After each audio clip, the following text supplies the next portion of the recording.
এবং আমি খুবই লজ্জিত এবং শঙ্কিত।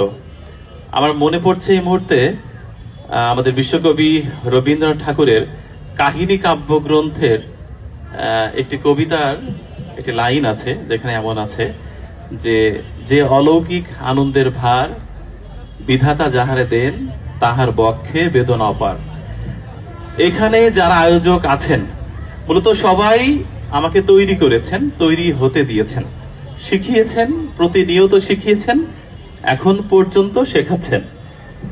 তো আসলে যারা তৈরি করে তাদের প্রোডাক্টের প্রতি তাদের ভালোবাসা একটু বেশি থাকবে, এরকমটাই হয়।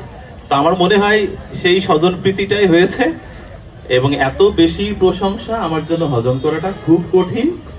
আমি আসলে আপনাদের মানে একদম সবার কাছে বিনয়ের সাথে ক্ষমা চাচ্ছি।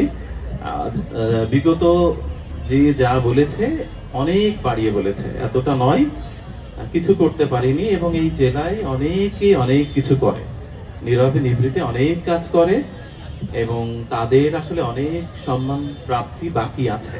আমি বিশ্বাস করি যে এই যে শুরুটা হলো, আমি ওনাদের কাছে বারবার বলছিলাম যে ভাই এই আয়োজনটি না করলে হয় না। ওনারা বারবার বলছেন যে শুরু তো করতে হবে কাউকে দিয়ে, এবং আমরা এটা শুরু করতে চাই। তো এই যে শুরুটা হলো, শুরু করার সুযোগটি ঠিক আছে, খুব ভালো কথা, শুরুটা হোক। এবং যারা ভালো করছে সবাইকেই এভাবে একটু সম্মানিত করা হোক। আমি বলছি না যে আমি ভালো করছি, আমি শুধুমাত্র চেষ্টা করছি। মঞ্চে যারা আছে, আমার সামনে যারা আছে, সবাই সবার জায়গা থেকে জেলার জন্য অনেক কিছুই করছে। সাম্প্রতি দেশের প্রধানমন্ত্রী উনি ডেকেছিলেন এবং উনি বললেন যে এই কাজটি কখনো না থামাতে, এবং বললেন যে এভাবে বেঁচে থাকাটাই ভালো। তার মানে বোঝা যায় যে আসলে সবাই চাই প্রকৃতির সান্নিধ্যে তার মতো করে একটু বেঁচে থাকতে। তো আমাদের যে জেলাটা, এই জেলাটার অনেক কিছু নিয়ে আন্দোলন সংগ্রাম হচ্ছে। আমি যেহেতু নিজের জন্য কিছু বলিনি, আমি একটু ফাঁকতালে আমি মাননীয় প্রধানমন্ত্রীর কাছে বলেছি যে একজন সাধারণ নাগরিক হিসেবে আমাদের জেলার মানুষ আসলে কয়েকটা ক্রাইসিস ফিল করে, এবং আপনি এই বিষয়টা স্যার একটু ভেবে দেখবেন।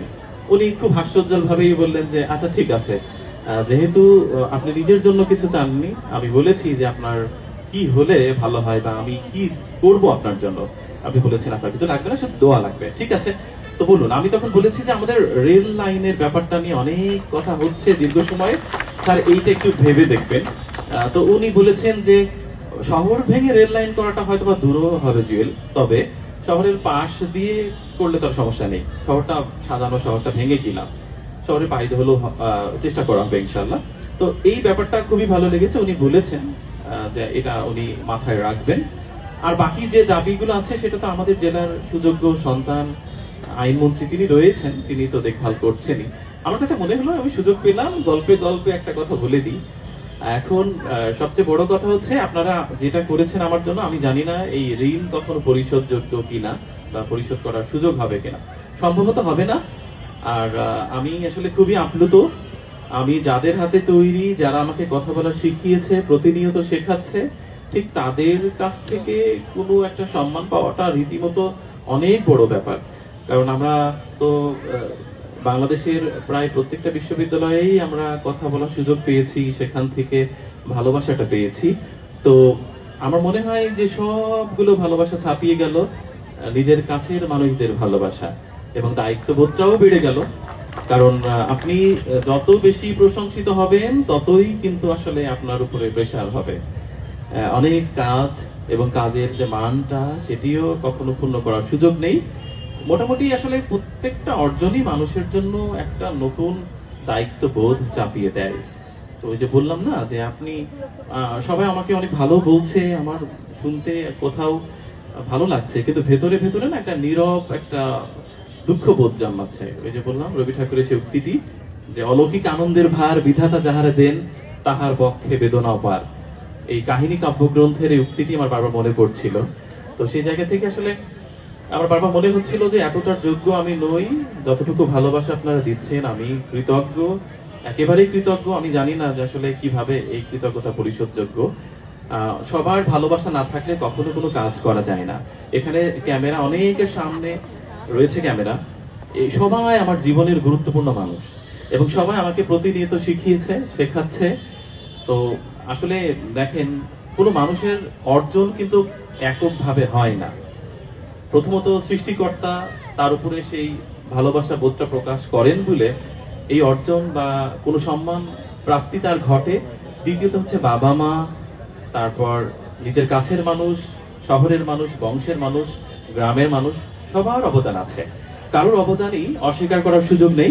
এখানে যারা ক্যামেরা ধরে আমার দিকে রেখেছেন সবার অনেক অবদান আছে। আমি সবার কাছে কৃতজ্ঞ এবং আমি এই কৃতজ্ঞতা বোধ থেকেই জানাচ্ছি যে আমি মূলত আপনাদেরই তৈরি। আপনারা আমাকে শিখিয়েছেন পরিমিতি বোধটা কি, কোনটি করতে হবে কোনটি করতে হবে না, এটুকু আমি বুঝতাম না, জানতাম না।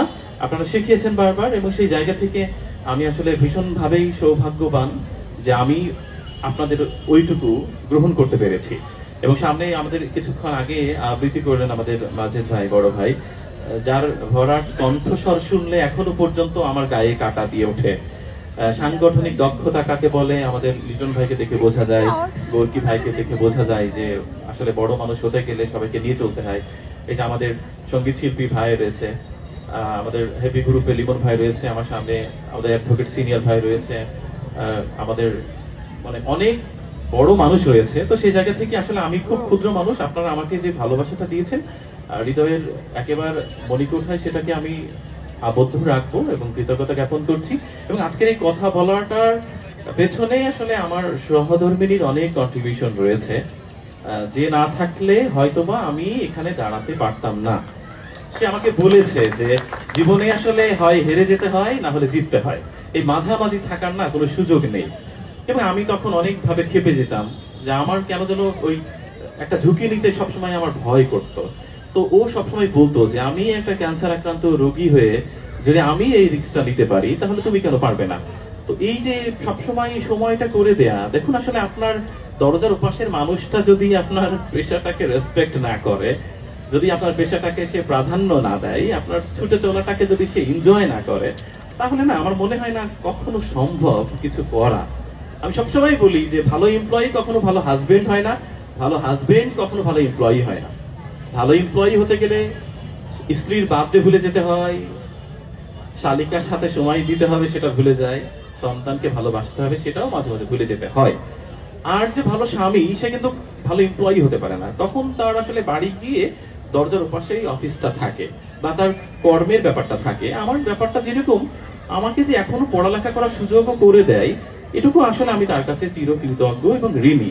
আমি এখনো খাবার খেতে খেতে বাম হাতে বই রেখে পড়ছি, বা আমি আমার যে পাগলামিটা, এটাই তো আসলে এমন তো না যে ওই আধ্যাত্মিক ভাবে আসলে শিল্প সাহিত্যের উপমা চলে আসে কন্টেন্টের মধ্যে, এরকমটা না।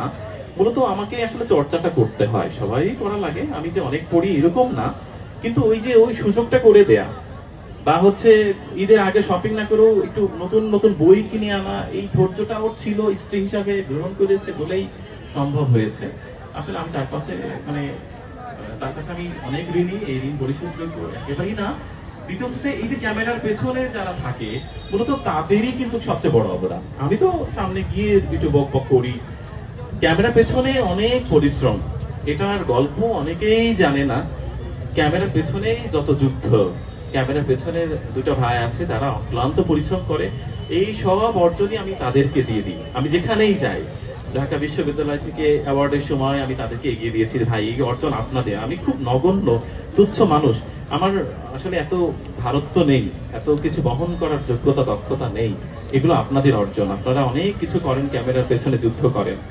তো যাই হোক, ক্যামেরার পেছনের মানুষকে সবসময় মানে ভালোবাসা বোধ প্রকাশ করব, তাদের ঋণও পরিশোধযোগ্য নয়।